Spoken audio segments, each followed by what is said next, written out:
YCP నేత మాజీ మంత్రి పేర్ని నాని కూటమి ప్రభుత్వంపై తీవ్ర స్థాయిలో విరుచుకుపడ్డారు. రాష్ట్ర ఆర్థిక పరిస్థితి, శాంతి భద్రతలపై ఆయన పలు ప్రశ్నలు సంధించారు.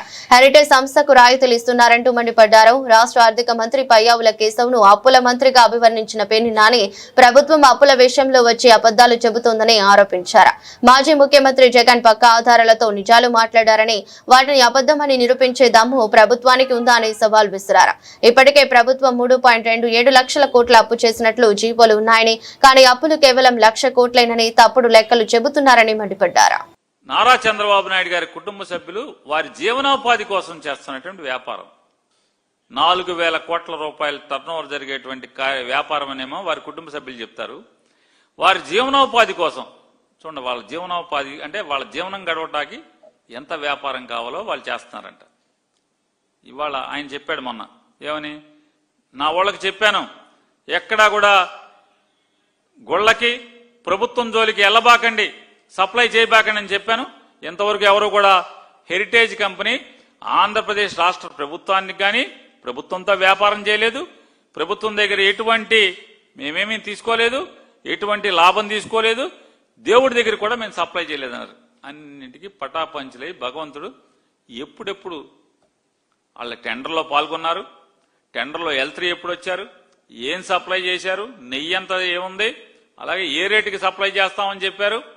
అలాగే పాలపొడిని 2,000 కేజీల పాలపొడిని ఎప్పుడు సప్లై చేశారు అన్ని చెప్తూ, అదొకటే కాకుండా భగవంతుడు బయటపెట్టి హెరిటేజ్కి తోక కంపెనీలుగా ఉన్నటువంటి ఏ కంపెనీలు దేవుడికి సప్లై చేసినాయో కూడా దేవుడు బయట పెట్టేశాడు. పట్టుమని సూర్యుడు తెల్లారేలోపు, రాత్రి పొడుకుని తెల్లారి లేచేలోపు చంద్రబాబు నాయుడు గారు అసెంబ్లీలో మాట్లాడి సూర్యుడు పొడుకుని మళ్ళీ పొద్దునే లేచేప్పటికి మొత్తం పాపం బద్దలైపోయింది.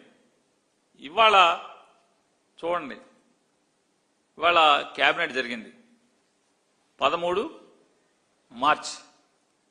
మార్చి ఇవాళ క్యాబినెట్ జరిగింది.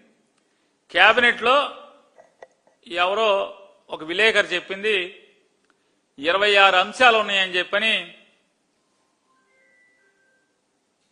తన శాఖ కాకుండా పక్క శాఖ చూసేటువంటి మంత్రి గారు మాకు చెప్పారండి అని చెప్పారు.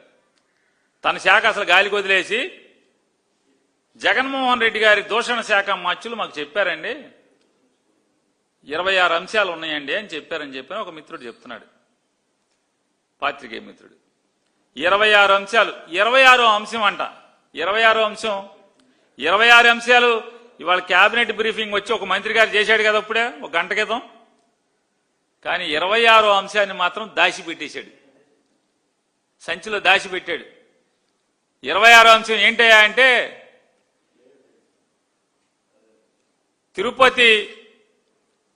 తిరుపతిలో చిత్తూరు అంటే తిరుపతి ప్రాంతంలో చంద్రగిరి ప్రాంతంలో డైరీ ఉందంట.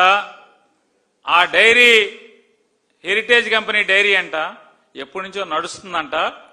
ఆ డైరీలో మెషినరీ అంట అప్గ్రేడ్ చేస్తున్నారంట, మెషినరీ అంతా మారుస్తున్నారంట.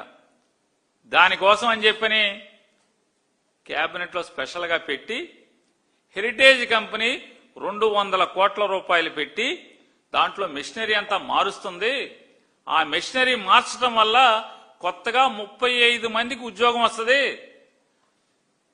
అందుకోసం అని చెప్పని టైలర్ మేడ్ ఇన్సెంటివ్స్ అంటే రెడీమేడ్ కాదు, అంటే అందరితో పాటు సమానంగా ఇండస్ట్రియల్ పాలసీలో ఇచ్చేటువంటి ఇన్సెంటివ్ కాదది, స్పెషల్ గా trailer. This is anchor Ravi. Hi అండి, నేను మీ Jabardasth auto punch Ramprasad. Hi, it's me Madhavilatha. Hello అండి, నేను మీ సుడిగాలి సుధీర్. హాయ్ హలో, నేను Jabardasth Sri. Please subscribe to public talk TV. Please subscribe to public talk TV. Please subscribe to public talk TV. Please subscribe to public talk TV.